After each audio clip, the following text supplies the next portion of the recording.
Kita sih melihat harga saham ini sepertinya udah bottoming gitu ya, sudah di posisi bottoming sekarang. di posisi saat ini. Ya, karena kalau kita lihat kepemilikan asing juga sudah berkurang cukup banyak. Jadi kalau kita lihat pada saat puncaknya kepemilikan asing di Bank Mandiri itu hampir menyentuh 80% gitu. Hari ini sudah kurang lebih 60%, which is secara historis itu cukup rendah gitu. Nah, biasanya di posisi itu asing balik.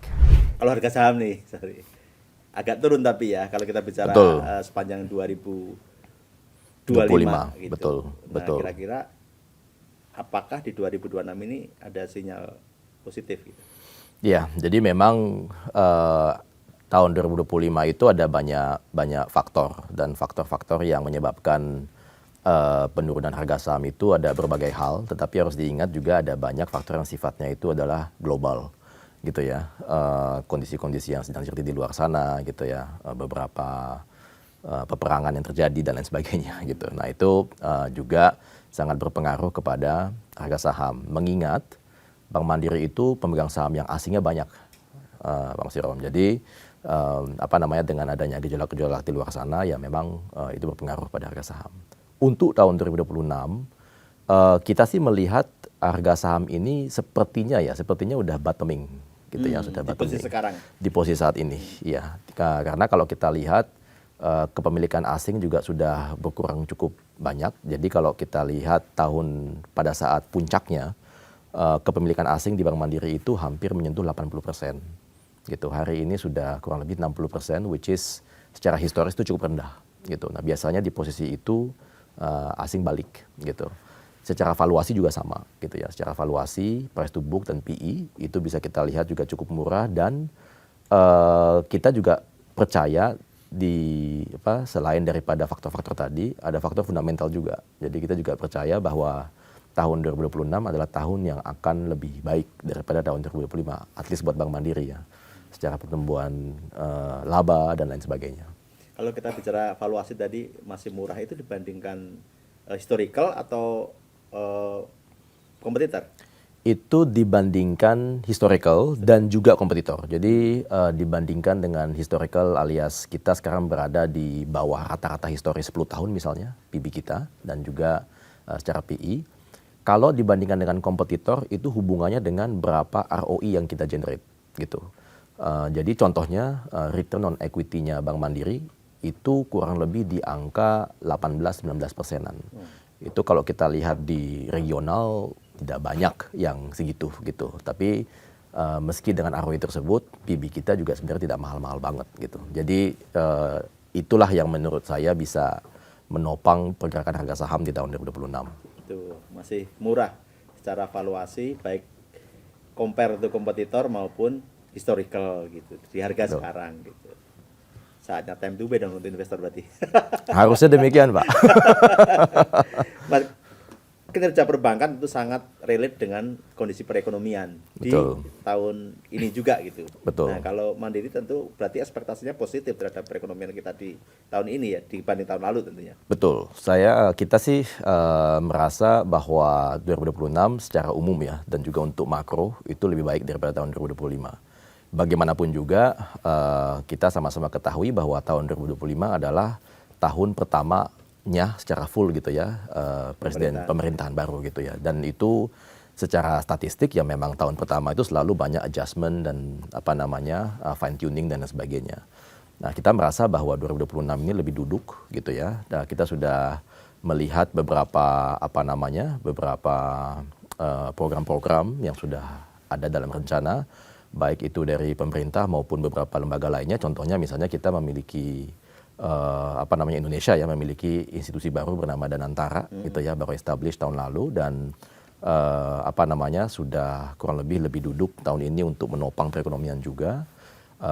Kita juga melihat bahwa likuiditas at least beberapa bulan terakhir lebih baik gitu ya. Jadi salah satu juga yang faktor penting untuk perbankan itu adalah kondisi likuiditas, di mana kondisi likuiditas itu yang baik bisa membantu bank untuk menopang pertumbuhan kredit, dan itu pada akhirnya juga akan memiliki multiplier effect untuk perekonomian gitu. Beberapa bulan terakhir kita bisa melihat ya secara data bahwa likuiditasnya membaik gitu. Nah, semoga itu juga berlanjut. Jadi secara umum sih kita masih percaya bahwa 2026 itu lebih baik secara makro.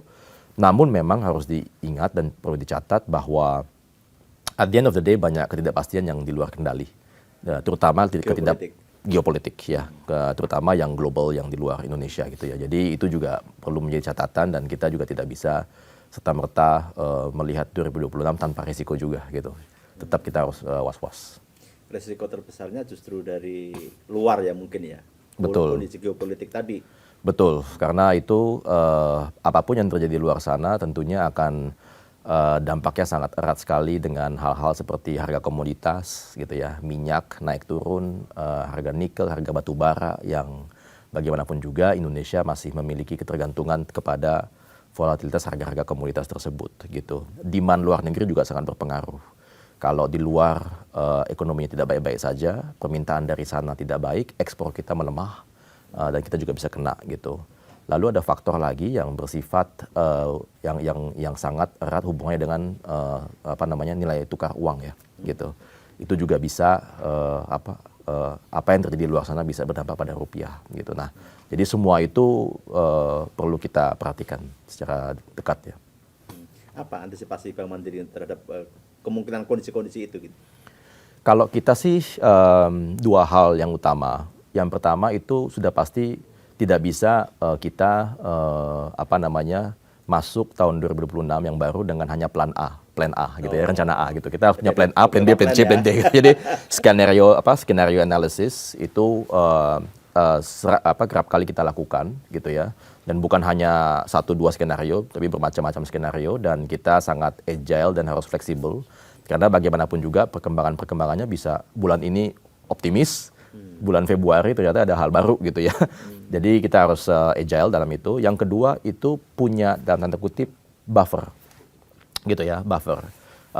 Sebut saja kalau dalam sebuah rumah tangga itu dana darurat gitu. Jadi sesuatu yang memang ada hal-hal yang nggak bisa kita antisipasi, maka oleh karena itu kita perlu memiliki semacam tabungan untuk apabila sesuatu yang tidak diantisipasi terjadi gitu. Nah, buffer-buffer tersebut bisa kita lihat dari sisi mau itu buffer kapital, buffer CKPN gitu ya dan lain sebagainya, itu perlu kita model dan kita hitung dengan baik. Jadi ibaratnya optimis ya, tapi tetap berhati-hati. Perlu kewaspadaan. Betul. Ya, terutama faktor luar geopolitik yang kemungkinan terjadi gitu. Betul, Pak Kayak Mas yang Ero. baru-baru ini terjadi juga kan. Yang tidak beberapa lama yang lalu kan. Gitu. Memang nggak bisa kita prediksi Dan kan. memang kita bisa prediksi, betul. Kalau kita bicara segmen kredit, Pak Lo, seperti apa nih komposisi di Mandiri? Kalau Bank Mandiri memang dari awal itu segmen yang lebih dominan itu adalah korporasi, gitu ya. Jadi korporasi itu segmen yang lebih dominan, namun kita tidak hanya pada korporasi. Jadi segmen kita itu ada berbagai segmen. Ada yang kita sebut sebagai wholesale. Teman-teman bayangkan perusahaan-perusahaan besar gitu ya. Jadi ini ada korporasi, ada komersial. Lalu ada segmen retail, di mana di dalamnya itu ada UMKM, di mana ada mikro juga. Lalu ada segmen consumer, bagian daripada retail, di mana di dalam consumer itu ada KPR, ada untuk mobil ya, KKB dan lain sebagainya.